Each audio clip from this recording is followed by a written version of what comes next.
Hey, this is Matt once again. We're about to see another video, and this is a paid request from Durst Momsen for Life. Thank you so much for that. For those interested in requesting any type of videos, whether it be a topic, reaction, commentary, review, re-review, what have you, feel free to send it either directly to my PayPal or join my Patreon. Both links are down below in the info box. I'll get to it as soon as I can.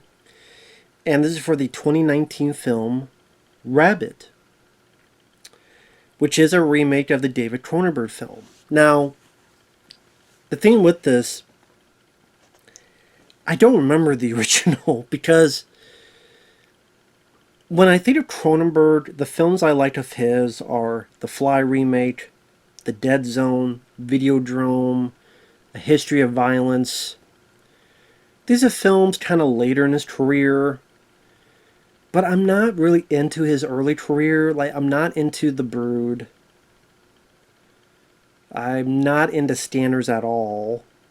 I actually think the sequels I enjoyed more than the first one. Except Michael Ironside and that head explosion. Those two things I liked. The rest of it, Standard Cop is my favorite Standard film. And Rabid, I just remember Cronenberg directed it and the ending was in the trailer. Like, literally the ending of the movie's in the trailer.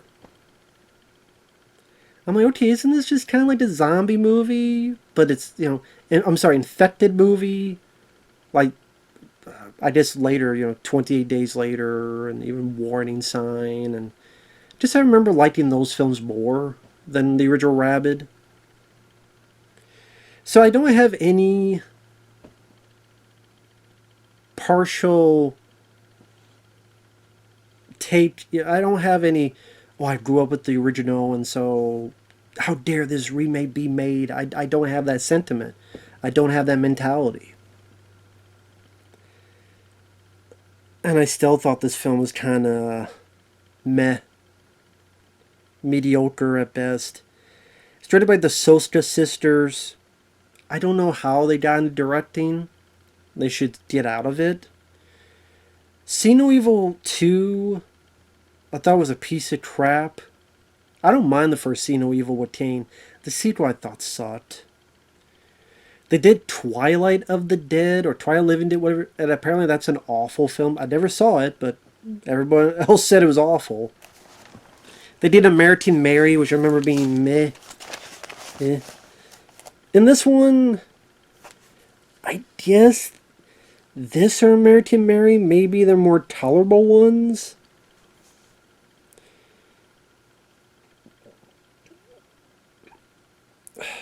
Anyway, you have this, in this movie, this fashion designer who's working for this completely over-the-top guy named Gunther. No, not Gunther from WWE. Gunther. Who's like the stereotypical fashion designer. Oh my god, what are you doing here? Oh, the German. I can't do German, but what are you doing here? You need to do this, madam. You need to do that.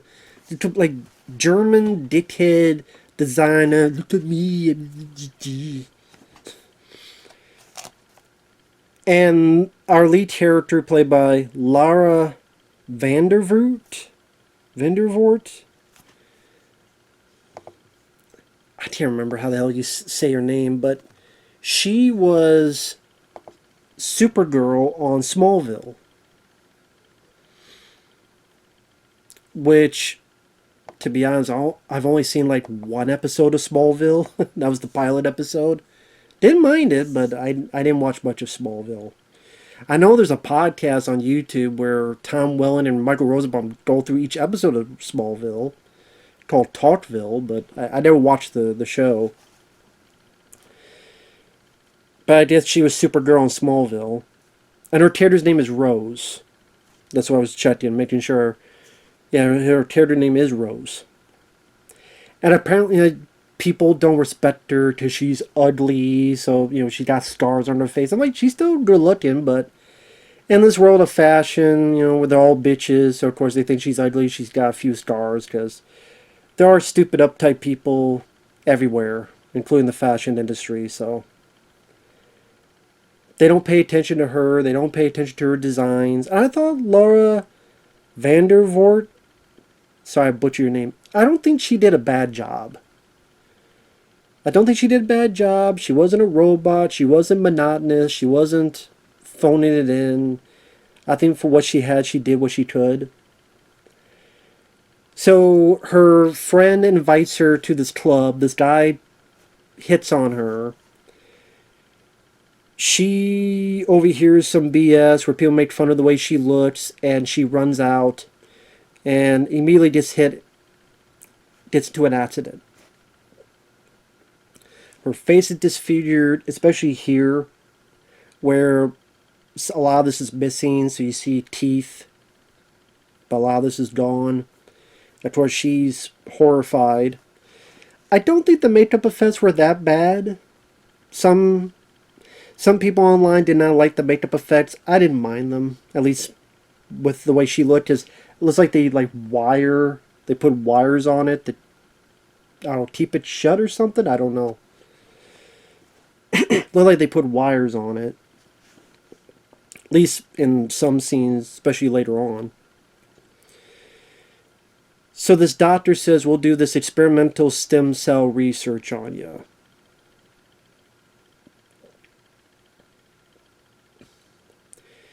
And because she's been in the hospital for a while, she's lost her job.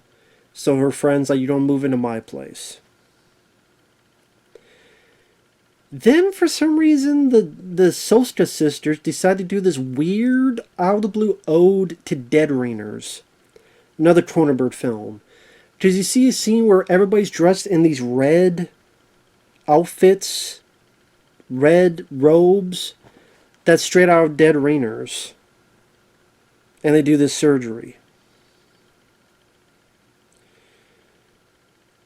So immediately after surgery, she looks at herself, her tummy aches, she immediately gets to a pool, there's someone there else at the pool, she kisses him, there's a bit of a bite, and then he's like, what the hell?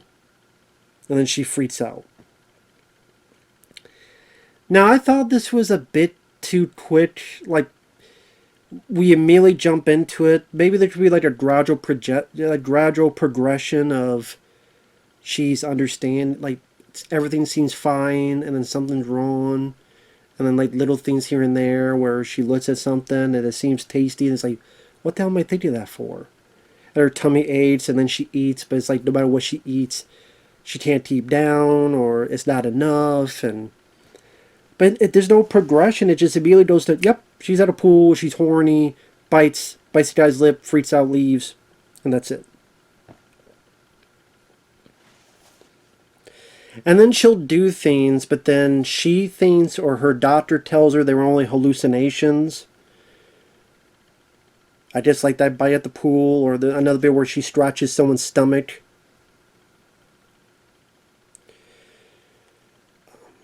She gets back into the job. Gunther, really, really over the top. He's like Mike Myers in Sprockets. That's what it reminds me of. It's just like, oh my god, it's just irritating to me. The biggest surprise is, as it's pretty much, she bites someone or something happens and that infection spreads. Although not as much as you would think, and I do remember the original Rabid, it felt like much more of an epidemic. Like in the original Rabid, it felt like the entire city had to be in lockdown. Just as people getting bitten on the subway, there's people getting bitten over here, over there. It felt like a bigger movie, which is weird because that's a more low-budget film, but it felt bigger. While this probably had a bigger budget, but it felt smaller. Because there's a teeny bit of an epidemic, but not only a little bit. Where like the guy she bit in the pool is a soap opera actor, then he attacks doing one of the acting scenes, scratches a guy's, bites up a guy's face. Then later you see a couple of them in a hospital. which is funny because a guy, I think in the original Rabid, there's a guy in a Santa suit who gets Rabid. So here they had to throw in a guy in a Santa suit getting Rabid, and the cops immediately go, and the doctor's like, "What are you doing?" Like, what did he say? What he said. He came in here for help. He just came here for help, and you guys are just shooting him. Of course, some would say that's the most realistic part of the movie. Shoot first, ask questions later. So I'm complaining about it because it's like, yeah, they didn't really say halt, freeze, but some would say that's more realistic. I guess depends how you feel about cops, but my brother's a cop, so I tend to be lenient on cops. There are bad cops out there, but not all of them are. And for a movie, it's like, yeah, they just shot up the guy without even with no hesitance. They didn't try to stop him. They didn't try to wound in the legs, halt, freeze, nothing. Just they knew they were in a horror movie. That's why. So I guess they read the script. So fuck that. So I guess they're the smartest characters in the movie because they didn't get bit.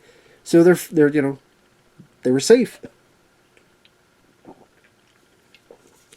That be my assumption as to why they did that. They read the script.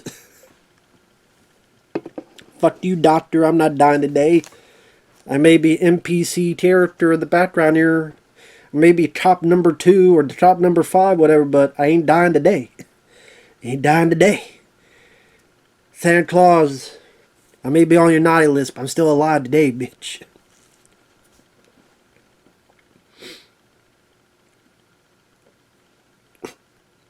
Oh, I was saying, the biggest surprise. Who's in this film?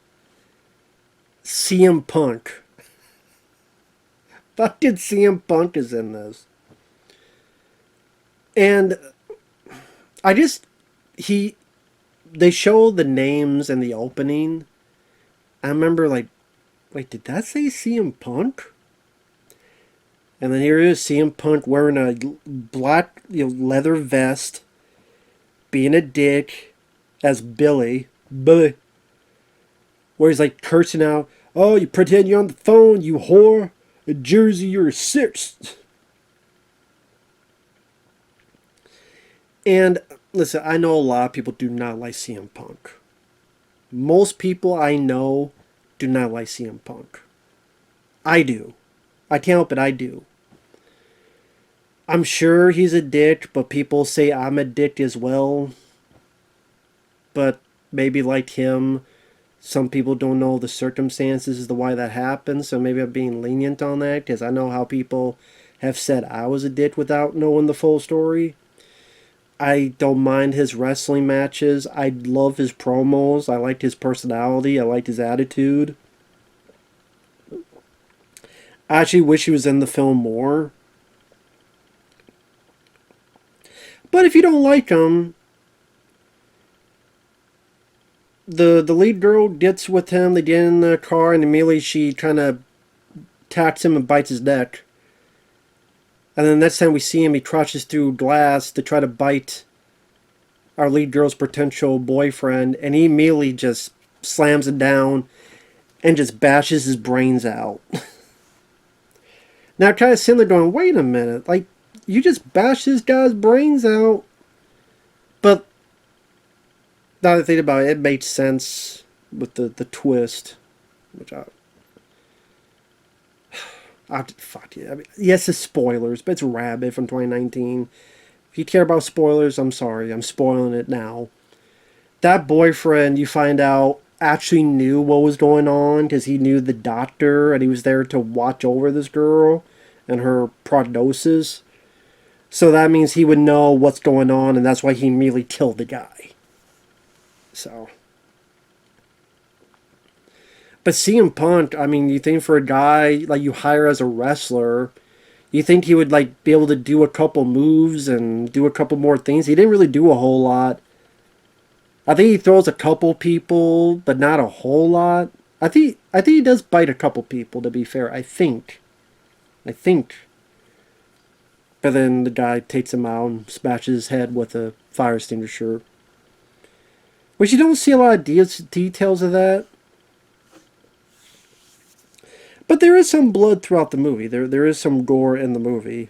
There's not a ton of gore, but there's a little bit here and there. But that's the thing, though. Like, it gets to a point where it's kind of just rinse and repeat. She bites this guy's lip. Her doctor herself thinks a hallucination. She goes out, finds CM Punk. Then I guess maybe thought that was a hallucination.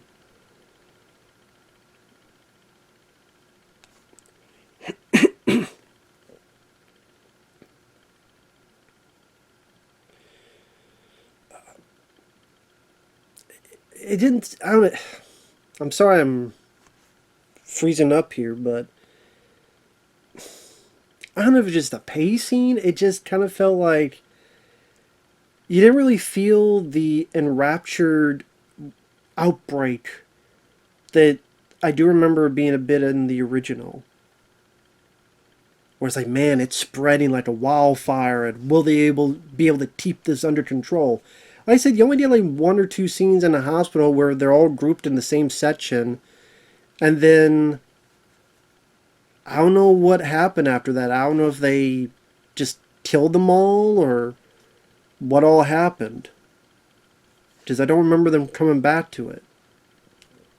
They might have, but I don't remember it. And then they throw in these random dream scenes, like... This is one where people wearing weird dresses. I swear there's like nurses that look like the Silent Hill nurses. I mean, why is this here? I guess for the ladies, directors to show off. Well, show off your tits or leave. Show off your tits or don't show anything at all. But it builds up to the big fashion show, and I forget how, but her friend got infected. And then this other guy...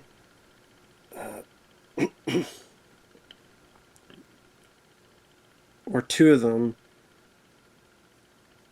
These other two guys got infected. One of them, like, they're infected, but they become, like, there's this stuff on their shoulder, chest thing, and they act like it's the Thing. Like, it's a monster from John Carpenter's The Thing, where there's, like, other stuff growing out of him. I'm like, why is this one random guy having, like, more shit on them than the rest? Like, it felt like, oh, there was something growing from one of this, and I don't know what to deal with that. He was black, so I don't know, does this affect black people differently? If you're black and you get hit with these rabies, man, you don't turn to the Thing. I don't know.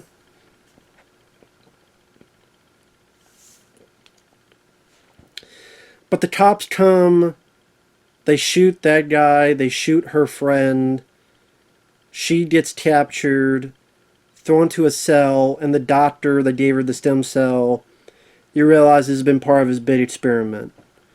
And the boyfriend was working with the doctor, but he did fall in love with her, so he does want to help her. And also in the cell is someone on a wall, which I guess was the doctor's wife, who was like the first test. And speaking of the Thing, she's literally melded with the wall. Oh, that was the other thing. Now the lead girl, she could shoot tentacles. These tendrils. They hit people. I guess that's what she did. The tentacle hit the black guy. I guess that's why he mutated differently? That's from like, where the hell is this tentacle thing coming from? That's a bit weird. These tendrils, that was a bit weird. That was a bit random. I said, okay. Then the doctor's talking about blah, blah, blah, blah, blah. Listen, long story short, the boyfriend gets killed. The lead girl tears apart the lady on the wall. The doctor freaks out. The lead girl looks at him, slits her throat. Then you see the doctor, Okay, he's not humming the dud theme from Nickelodeon. I don't know why. That just came to my head. But I wish he was. Do, do, do, do, do, do, do, do, do, do. Make him some food, brings into the cell, and you realize that the lead lady's alive because she healed. I guess hers is so advanced that she can heal herself from even slitting her own throat. Not the wife on the wall, I guess, because she was an early subject. Just this girl can. And then she realizes she's going to be tested on for however long. And I think the doctor says something like, essential immortality is expensive. So I guess the idea is that she's going to live forever like this in the cell. She screams, she freaks out, the movie's over. So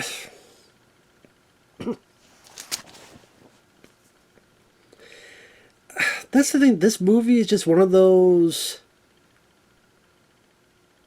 why even exist kind of movies. Just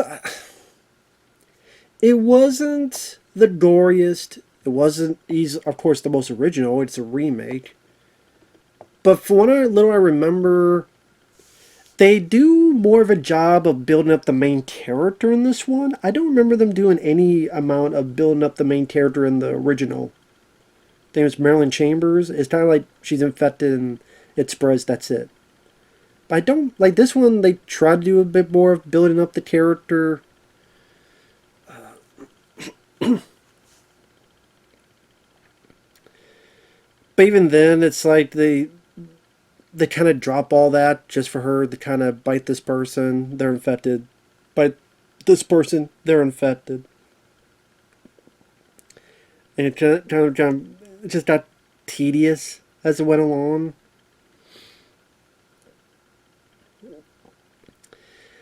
I don't think the directing was all that impressive. The effects at times was okay. Although I thought the girl on the wall, for some reason, I thought she looked kind of goofy. I don't know what, and the tendril things, I don't know. Kind of, maybe in a different movie I would have liked them more, but here I'm like, really? That's what you're doing? Okay, it's not a beat for beat copy of the original, from what I remember. I can appreciate that.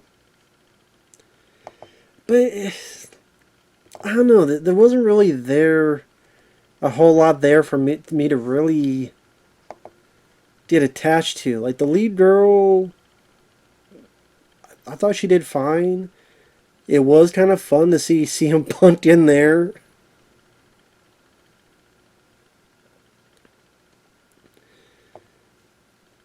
Festival of the Living Dead is what they did. Apparently they also did Vendetta with Dean Cain in The Big Show, which I've never seen. It's a 5.2 on IMDb. So, I guess it has at the very least, a pretty mixed response. With some people absolutely despising it, giving it a 2 out of 10. Clumsy direction, gimmicky editing, overlong running time, obnoxious characters, ham-fisted tribute to Cronenberg's Dead Areners.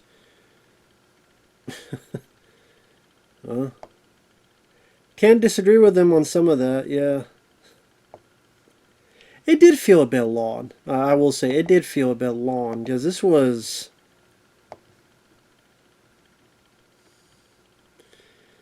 an hour and 50 minutes or so. It did feel a bit long. But I think that's the thing with this kind of movie is you've seen this many times before. An infection film, or the film where you have the ugly duckling and they finally get a chance to shine and now they want to use that to their own endeavors. Although even that wasn't used as much as it could have. It's just, if it was more about, well, I guess that would have been a trope and a cliche as well. I was going to say, if she used that to more of her own, get revenge on the people that wronged her, that would be just as typical. But at least that maybe is like, okay, she's on this revenge mindset, and she's hungry, but then maybe she doesn't realize that she's giving them rabies. She thinks she's just killing them because she's in this mental state of she wants to murder the people that. But yeah, again, even that would make you question her at all. I don't know. I'm just stumbling over my words. I don't know. It's kind of one of those I watch. I went, well, that was less than 2 hours. Okay, that was a movie. I don't know what else to say. I thought some of the makeup was okay and some of it looked goofy, like the girl on the wall and some of the other stuff. There's plenty of infection movies that I thought were more intense or more exciting, like Warning Sign, like 28 Days Later. I mean, even the remake of The Crazies I liked. I liked that more than this. Speaking of remakes. Of course, the Dawn of the Dead remake. Of course, those are zombies. But I just don't know if there's enough there to really warrant that there be a remake in the first place. And like the Soska sisters, they chose fashion being the backdrop. I don't think that was incorporated as much as it could, where, the fashion is this obsession with looks, obsession with appearance, doing whatever you can to look as good, as sexy, as alluring as possible. And maybe it would be this girl where she finally thinks she looks pretty and she loves the. Maybe it's one of those things like it fixes her stars and she got this surgery, but then as time goes on she gets more and more disfigured. But when she feeds, she looks better. And then it's this kind of selfish, demonic decision that she makes that she needs to feed to look better because she needs to be in with the in crowd, and she's popular like this, and that means looks mean everything, when that's the detriment to her psychology, to her mindset. So she has this obsession to look pretty because now she's popular, she's got the boyfriend, but yet she's doing these horrible things, and then also it's causing this rabid infections, but she won't stop because at her madness,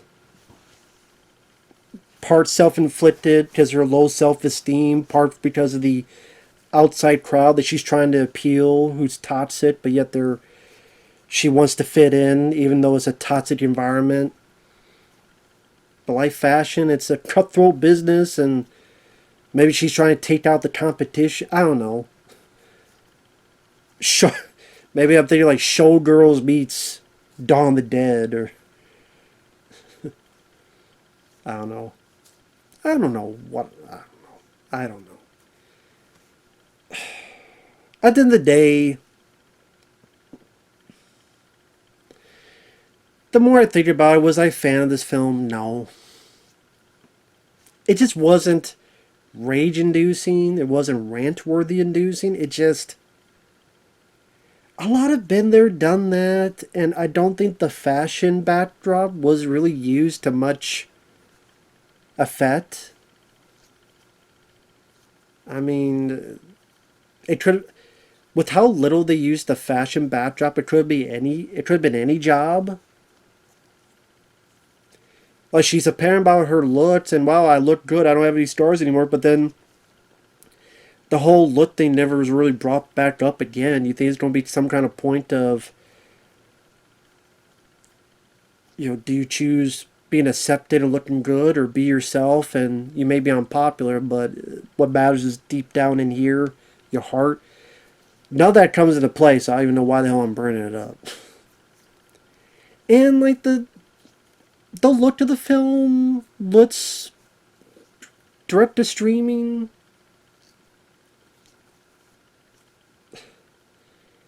The acting, I thought the girl who played Rose was okay, was fine. Actually, I thought she was fine. The other people were kind of some better than others. Again, CM Punk, if you hate him, you get to see him get killed. If you like me, you like him, I wish I saw more of him.